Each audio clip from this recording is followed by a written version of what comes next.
And in terms of, you know, heritage seed and open pollinated seed, you know, if we really want it to become more widespread, I mean, is the answer more commercial use of these seeds, and how do we make that happen? I think, so there's a couple of things. So it will be like, say, for example, if we have like a certain type of, we have a heritage seed called a Bawn onion, BUAN. Now, these seeds have been grown in Ireland for years and years and years. And before Irish Seed Savers, there was a man called, I think it's Barney Crombie, and he had actually he'd had the foresight to send these seeds to different seed banks around the world to keep them safe. So that when Irish Seed Savers set up, we then contacted all of these seed banks to say, do you have any seed that are Irish exception? Can you send it back? So we still have the original pack from the Vavilov Institute in Russia of the Bawn seed with the original seeds. And from that, we've been growing these seeds year on year and have seed guardians growing them. So they're now, for example, like I know the Bawn onion is quite popularly sold in Ennis Farmers Market through one of our seed guardians, Jason Horner. There are different, like Airfield are growing heritage varieties of seed for us as part of our Seed Guardian network and our seed trials. So they've been growing beetroot for a couple of years and many other things as well. But the whole thing about the heritage seed is to really have an appreciation for what we can grow here in Ireland, both in terms of the crop and the seed itself. Commercializing these is great, but you actually need to have the systems in place to be able to do that. So again, you're talking about growing the crops, but ensuring that seed is also sown to be able to multiply these collections so that there is enough seed to meet the demand. Now, up until early next year, there's actually legislation that prevents our seed being able to be available to large-scale commercial growers. So that is changing over the coming years because there's now a new organic seed regulation coming in that will ensure that heterogeneous seed, which would be primarily open pollinated, and I stand to be corrected on this. I'm not the botanist. I think other people can better inform you on this than I. But in terms of making open pollinated seed and heritage seed available to a wider audience. And so this is where the opportunity for commercialization and for plant breeding.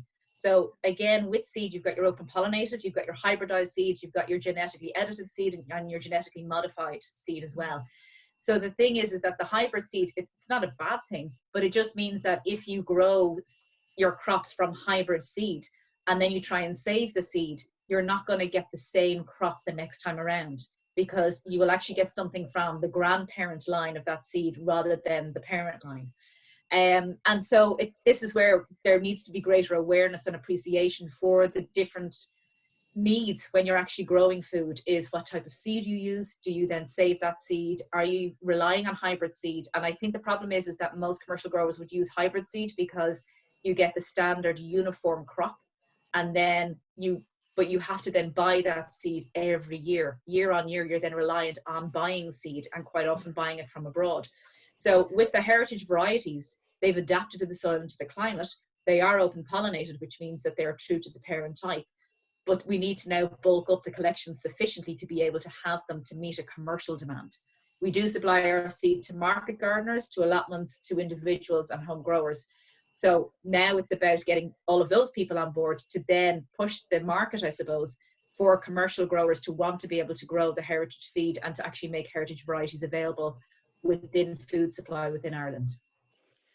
Okay, so yeah, so as you said earlier on, it really is about kind of stepping it up now and getting into production of the seed, getting a larger production of the seed, getting the, I suppose, the education around that and the kind of infrastructure around that in place, so that we're in a position to provide it at a commercial level.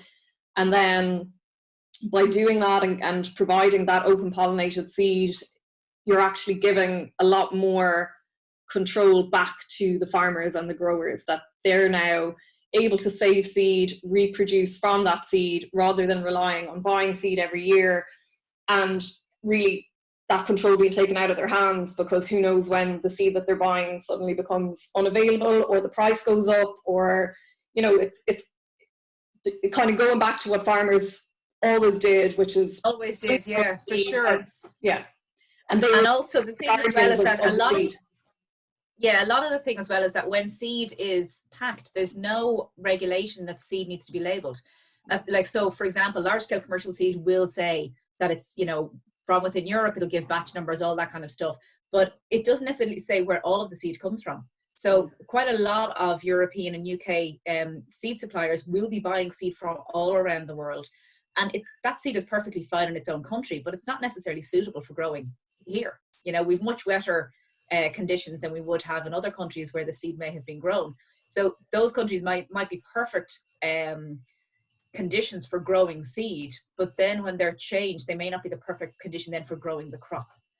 So I think there needs to be a much greater and more in-depth investigation into what's possible. We're not going to be able to have a seed industry in Ireland that will provide all of the seed that's needed. There's always going to be interest from people to get, you know, newly bred seed, different varieties. There might be a different demand for their client base.